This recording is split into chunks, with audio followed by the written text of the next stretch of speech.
ಗಾಂಜಾ ಪ್ರಕರಣ ದಾಖಲಿಸುವುದಾಗಿ ಬೆದರಿಸಿ ಉದ್ಯಮಿಯೋರ್ವರಿಂದ 4 ಲಕ್ಷ ರೂಪಾಯಿ ಸುಲಿಗೆ ಮಾಡಿದ ಆರೋಪದ ಅಡಿ ಇಬ್ಬರು ಸಿಸಿಬಿ ಪೊಲೀಸರು ಸೇರಿ ಮೂವರನ್ನ ಬೆಂಗಳೂರು ಜಯನಗರ ಠಾಣೆ ಪೊಲೀಸರು ಬಂಧನಕ್ಕೊಳಪಡಿಸಿದ್ದಾರೆ. ಆರೋಪಿಗಳನ್ನ ಸಿಸಿಬಿ ವಿಶೇಷ ದಳ ವಿಭಾಗದ ಎಎಸ್ಐ ಸಗೀರ್ ಅಹಮದ್, ಅಮಾನತುಗೊಂಡ ಹೆಡ್ ಕಾನ್ಸ್ಟೇಬಲ್ ಯತೀಶ್ ಮತ್ತು ಆಟೋ ಚಾಲಕ ಸಮೀರ್ ಅಂತ ಗುರುತಿಸಲಾಗಿದೆ. ರಿಯಲ್ ಎಸ್ಟೇಟ್ ಉದ್ಯಮಿ ನಾಗಾರ್ಜುನ್ ಗಣೇಶ್ ಎಂಬುವರ ನೀಡಿದಂತಹ ದೂರಿನ ಮೇರೆಗೆ ಸುಲಿಗೆ ಪ್ರಕರಣ ದಾಖಲಿಸಿಕೊಂಡು ಆರೋಪಿಗಳನ್ನ ಬಂಧನಕ್ಕೊಳಪಡಿಸಲಾಗಿದೆ.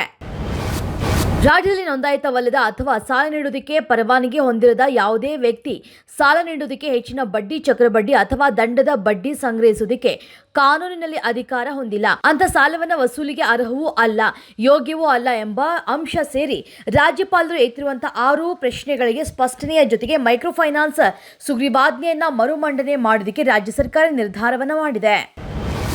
ಅದಾನಿ ಗ್ರೂಪ್ ಅಧ್ಯಕ್ಷ ಗೌತಮ್ ಅದಾನಿ ಅವರ ಪುತ್ರ ಜೀತ್ ಅದಾನಿ ಹಾಗೂ ದಿವಾ ಅವರು ಶುಕ್ರವಾರ ದಾಂಪತ್ಯ ಜೀವನಕ್ಕೆ ಕಾಲಿಟ್ಟರು. ಕೆಲವೇ ಗಣ್ಯರ ಸಮ್ಮುಖದಲ್ಲಿ ಸರಳವಾಗಿ ವಿವಾಹ ನೆರವೇರಿದೆ.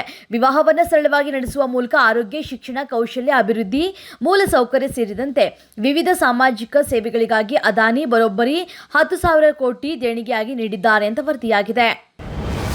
ಬುಧವಾರವಷ್ಟೇ 104 ಅಕ್ರಮ ವಲಸಿಗರನ್ನ ಭಾರತಕ್ಕೆ ಗಡೀಪಾರು ಮಾಡಿದ್ದ ಅಮೆರಿಕ ಸರ್ಕಾರ ಇದೀಗ ಇನ್ನೂ 487 ಭಾರತೀಯರ ಗಡೀಪಾರಿಗೆ ಅಂತಿಮ ಆದೇಶ ಹೊರಡಿಸಿದೆ.